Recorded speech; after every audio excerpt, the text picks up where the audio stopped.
Hello, everyone, and welcome to the Criterion Connection. I'm Wade, And I'm Joe. and we're here in a new location because, well, my AC in my apartment broke for like 2 weeks, so it's like 85 degrees in here, and we're here to talk about very intense film, very intense film, very steamy, very hot, no, hot and heavy.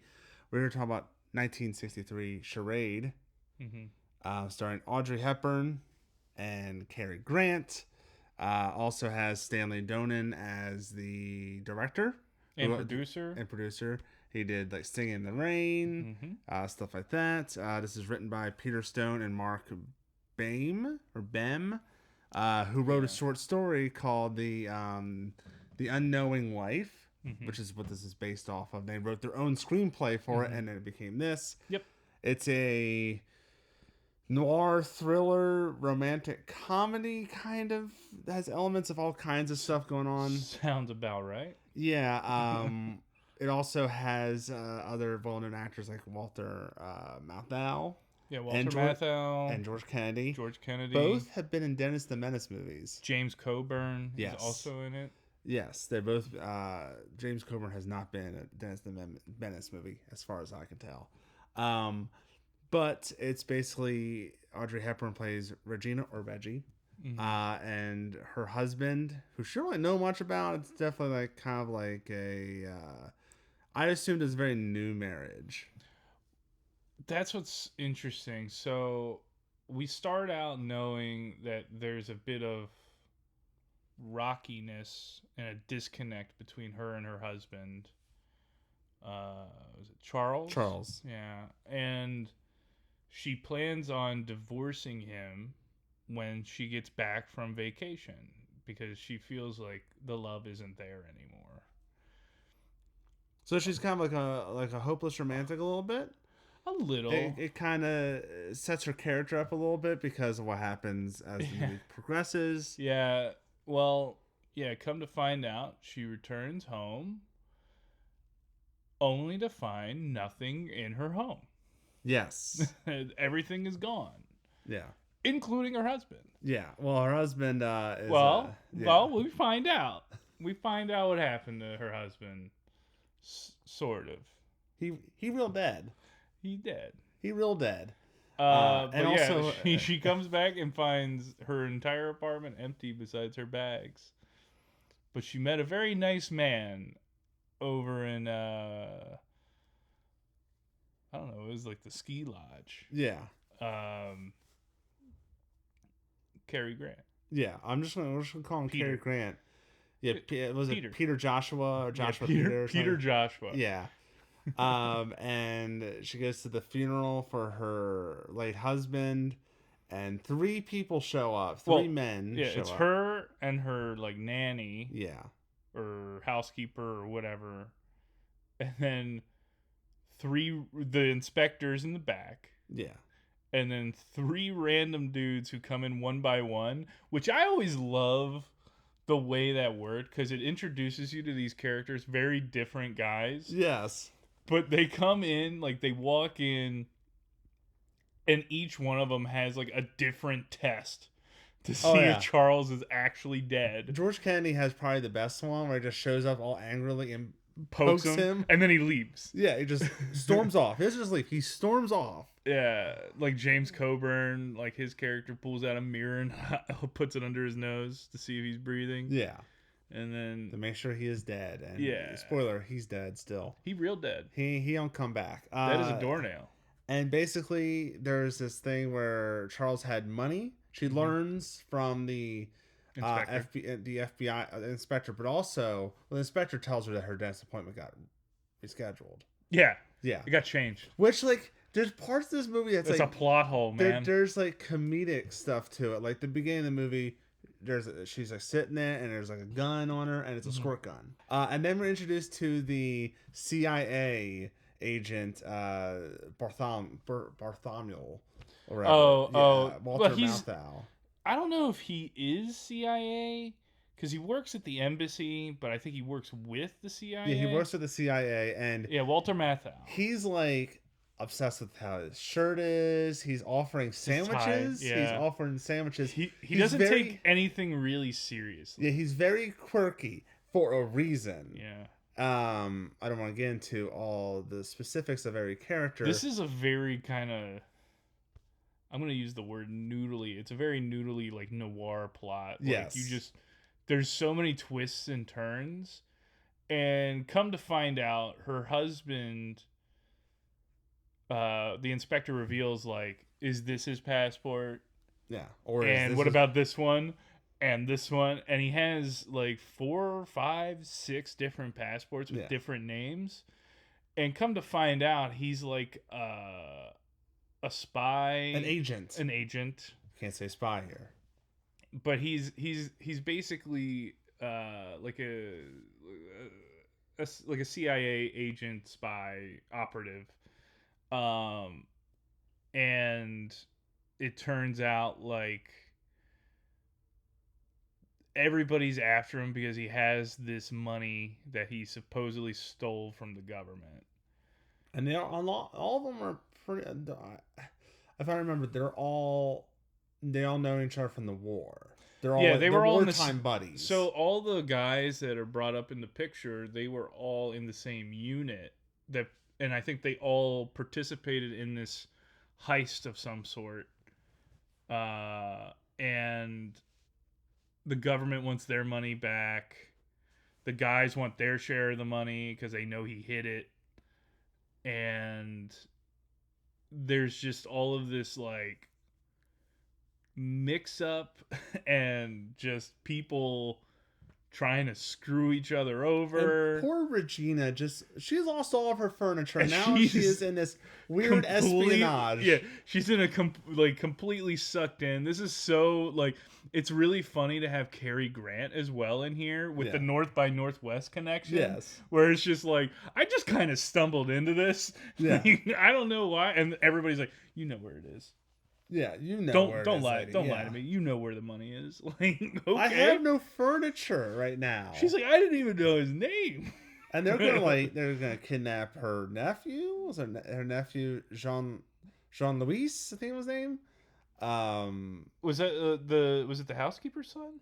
Yes. Okay. Yeah. Or whatever she is. They kidnapped the kid. Sylvie's son. And of course the kid is annoying. Can't keep his mouth shut at all. But yeah, there's George Kennedy. George Kennedy is not scary. The fight scenes are very awkward, and I think they're awkwardly on purpose. That's why I don't know the tone. Yeah, you have to imagine like blocking, like Singing in the Rain has some of the best blocking in Hollywood history. And I know like Stanley Donen like isn't necessarily a choreographer.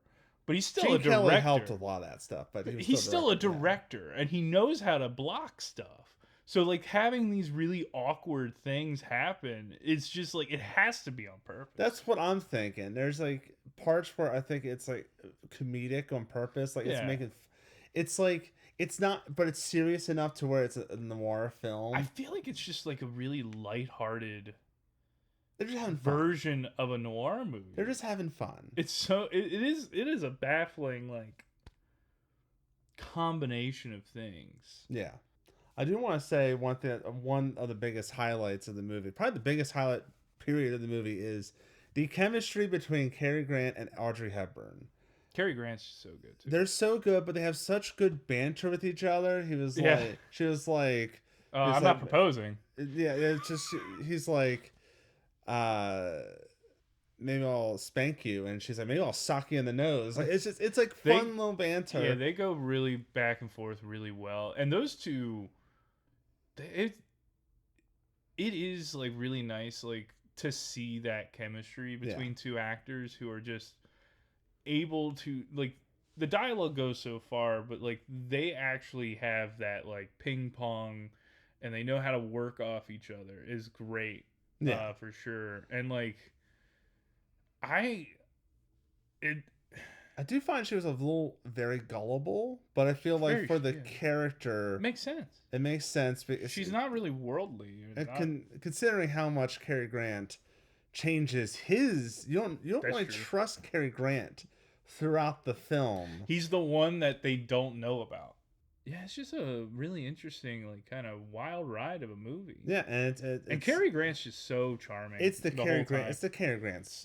He's movie. So good in it. He carries the movie like a whole lot, but everyone else carries their way. But he's like, when he's on the screen, him and Audrey are just they're fantastic. They're the perfect 2 stars for the movie. Like, I can't think of another actress that could pull it off the way she does. And then with him, I mean, he's just so good. She's like, I can't remember. I think she's like kind of like either in the middle of her career or on the rise, while Cary Grant's a little older. Yeah, he's a little older, so but he's got it. Yeah, he just still got it. Still got it.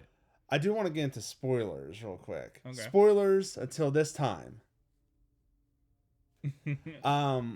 So I really like the Walter Matthau's character.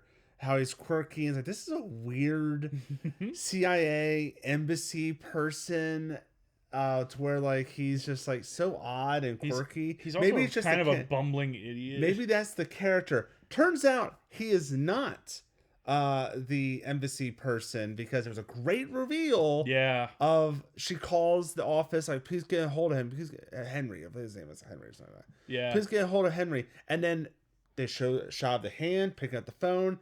Some random old white dude. Yeah. And realize, oh wait, that is not. And then that's where it shows Walter Matthau is actually Carson Dial the whole time. Yeah, and I love. And there's a moment where the breadcrumbing of that. Yeah, too, she calls saying like, I found Carson Dial's brother, and his demeanor changed completely. Well, I also love the first meeting where she shows up and she knocks, nobody answers, the secretary isn't there. Yeah. And he's mopping his tie because he just had lunch. And it's because he sneaks in and steals the office during lunchtime. Yeah. While everybody else is out. And it's such a great, like... And it's serving sandwiches, literal breadcrumbing. Yeah, there's that attention to detail that really makes this movie work.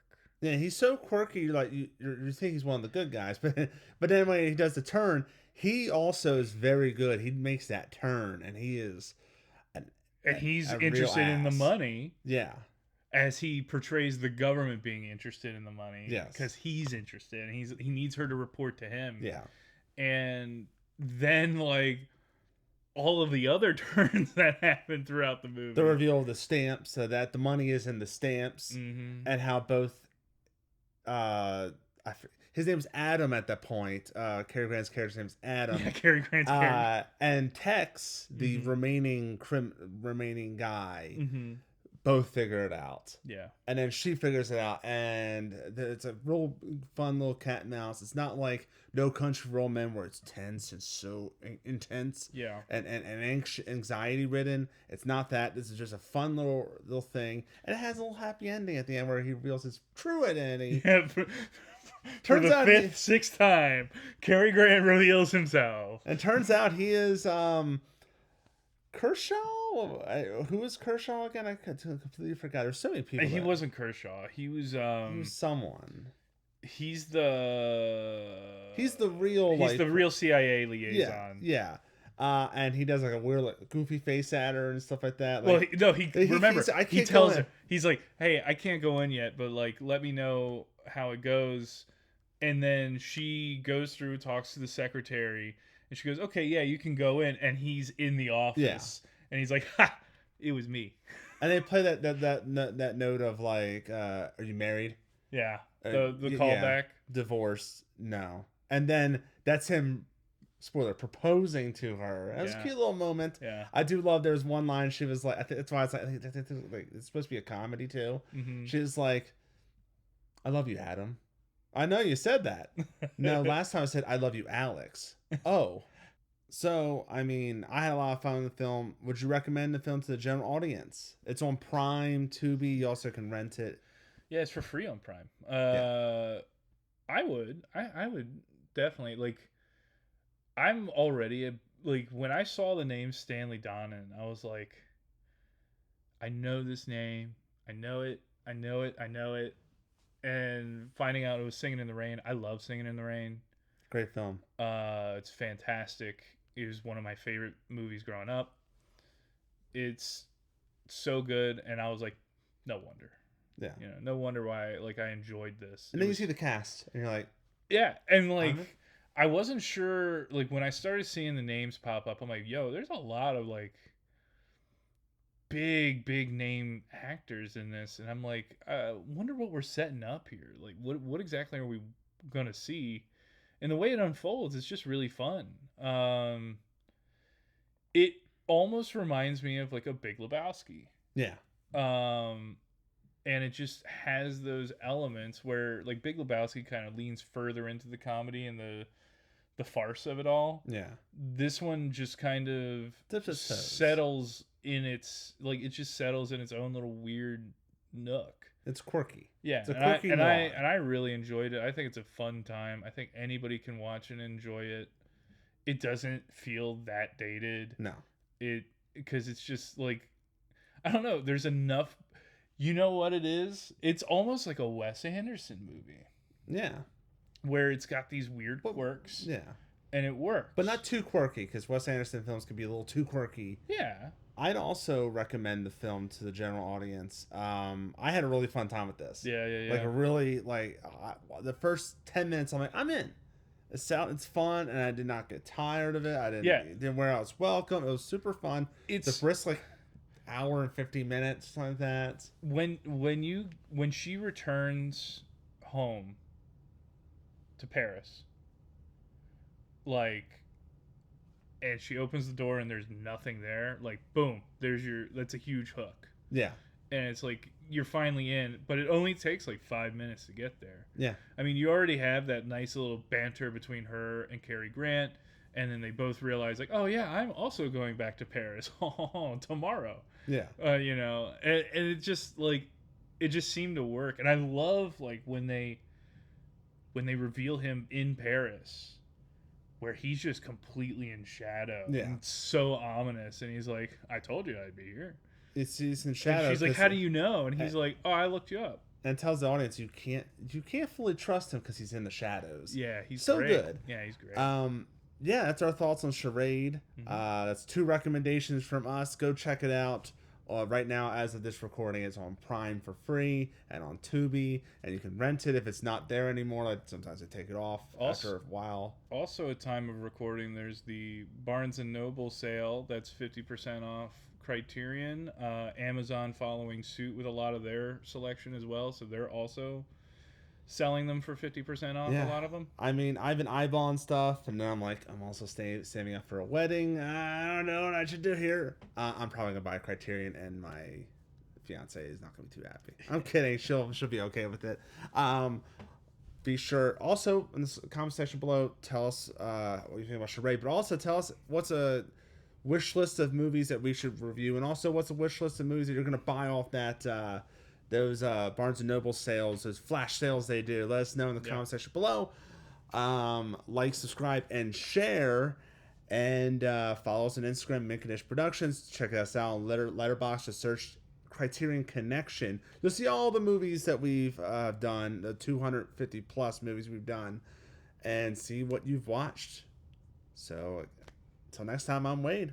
And I'm still Joe. And we'll see you later.